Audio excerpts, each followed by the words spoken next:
байцгаанууд та бүхэнд өнөөдрийн мэндийг хүргэе. Apex Capital-ийн зүгээс банкны салбарын судалгаа болон арилжааны банкны судалгааг бэлтгэсэн байна. Энэ удаа банкны салбарын судалгаатай танилцгаая. Банк болон санхүүгийн салбар нь бол дотоодын эдийн засгаас ихэнхэд яг шууд хамааралтай буюу өсөлтийг нь дагаж өсөж идэг. Тухайлбал 2020 оноос 2024 оны дотоодын нийт бүтээгдэхүүн эзлэх хувийг энэхүү графикаар харуулсан байна. Энэхүү улбар шар өнгөөр тэмдэглэсэн хэсэг нь бол яг банк санхүүгийн даатгалын дотоодын нийт бүтээгдэхүүн эзлэх хувь юм аа. Харж байгаачлан 2020-оос 2024 онд яг тогтмол 5% эзэлж авсан байна. Тэгвэл яг санхүүгийн салбарт ямар компаниуд үйл ажиллагаа явуулдаг вэ?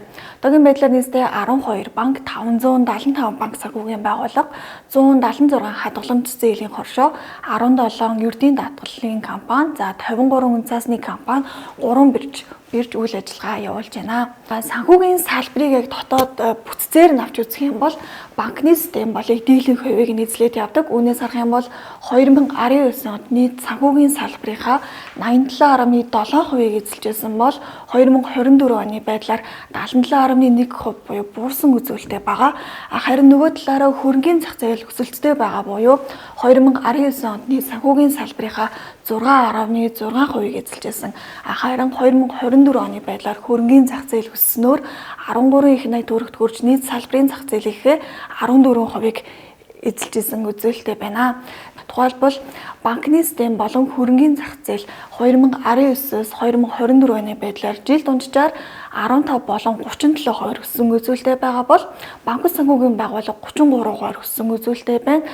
Мөн 2019 оны байдлаар нийт санхүүгийн салбарынхаа 4%-ийг эзэлжсэн бол 2024 оны байдлаар 7.7%-ийг эзэлж байгаа. Нийт санхүүгийн тайлангийн үзүүлэлтүүдийг авч үзцгээе. Нийт хөрөнгө бол 2019-с 2024 оны байдлаар 35.8 их найт төгрөгөөс 71.2 их найт төгрөг буюу жилд дунджаар 15% өссөн үзүүлэлттэй байгаа. Иргэд болон аж ахуйн нэгжид олгосон зээл мөн адил жилд дунджаар 15% өснөөр 2024 оны байдлаар иргэд болон аж ахуйн нэгжид олгосон зээлийн үлдэгдэл 36.8 их найт төгрөгийн үлдэгдэлтэй байна.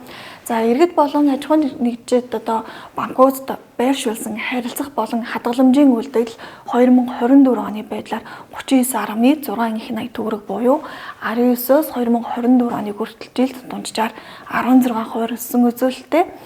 За өөрийн хөрөнгө болон ашигт ажиллагаа жил дунджаар 18 болон 1.2 дахин өссөн үзүүлэлттэй.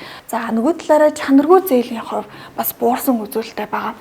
2024 оны байдлаар 5.1 байгаа нь болохоор сүүлийн 19-с 2024 оны байдлаарх үзүүлэлтээс хамгийн бага түвшиндээ очсон үзүүлэлттэй байна. Үүнээс задлаад яг зээл олголтын байдлыг авч үзцгээе. 2020-с 2025 оны байдлаарх зээлийн өсөлт буурлыг энэхүү графикаар харуулж байна. Цалин болон тэтгэврийн зээл 2022-оос 24 оны байдлаар ерөөдөө 3.9 их найдаас 10.3 их найд буюу 45% өссөн үзүүлэлттэй.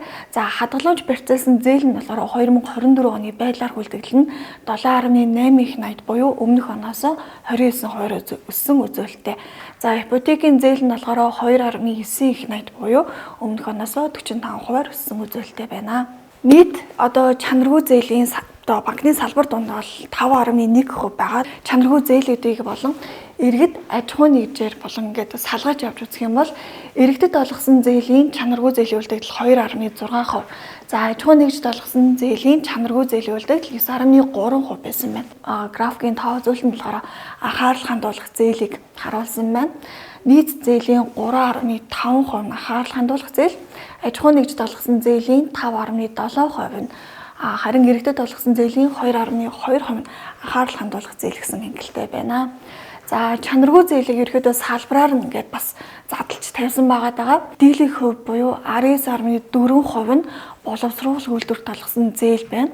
За барилгын салбарт олгосон зээлийн 18.4%, худалдааны үйлчилгээ эрхлэгч байгууллагуудын 13.2% нь, уул уурхайн салбарын 12.5% нь ерөөдөө олгосон зээл нь чанаргүйдсэн үзүүлэлттэй. За цалин буюу үүнд болохоор хэрэглээ болон хадгаламж процессын зээлүүд бол орсон үзүүлэлтээрээ нийт чанаргүй зээлийн 11.5% нэг иргэдэд олгосон зээлийн. Тэгвэл банкны салбарын нийт харилцах хадгаламжийн үлдэгдлийг задлж авч үзцгээе. 2025 оны хүртэл ерөөдөө валентийн ханш тогтвортой байсны улмаас 2024 оны байдлаар Валютын харилцах хадгаламжийн дүн буурсан, нөгөө талаараа төгрөгийн харилцах хадгаламж өссөн үзүүлэлттэй байгаа. За нийт их усүрээс нь авч үзэх юм бол яг нийт зээлдээ валютын их усүрийн эзлэх дүн ерөөдөө буурсан үзүүлэлттэй байгааг бас энэхүү графикаас харж болно. Банкны салбарт яг системийн нөлөө бүхий яг 5 банк байгаа. Эдгээр 5 банкын активыг авч үзэх юм бол хамгийн өндөр активтай нь Хаан банк буюу нийтдээ 20.3 ихний төгрөгөг. За Голомт банкны болохоор 15.4 их найд. За үүний дараа Худалдаа хөгжлийн банк 15 их найд төгрөгийн нийт хөрөнгийн үлдэгдэлтэй байгаа. За өөрийн дундаж өгөөж яг эзэдгээр системийн нөлөө бүхий 5 банкны дунджаар бол 24% байгаа. Хамгийн өндөр өсөлттэй буюу хамгийн өндөр дүнтэй нь бол Голомт банкных хамгийн өндөр үзүүлэлттэй буюу 29% байгаа бол нөгөө талаараа Хаан банкны 26-аас 27% тогтвортой үзүүлэлттэй байсан байна. Бидний бэлдсэн банкны салбарын дэлгэрэнгүй судалгаатай танилцсан баярлалаа. Дараагийн цуврал бичлэгээр арилжааны банкны илүү дэлгэрэнгүй судалгааг танилцуулах болно.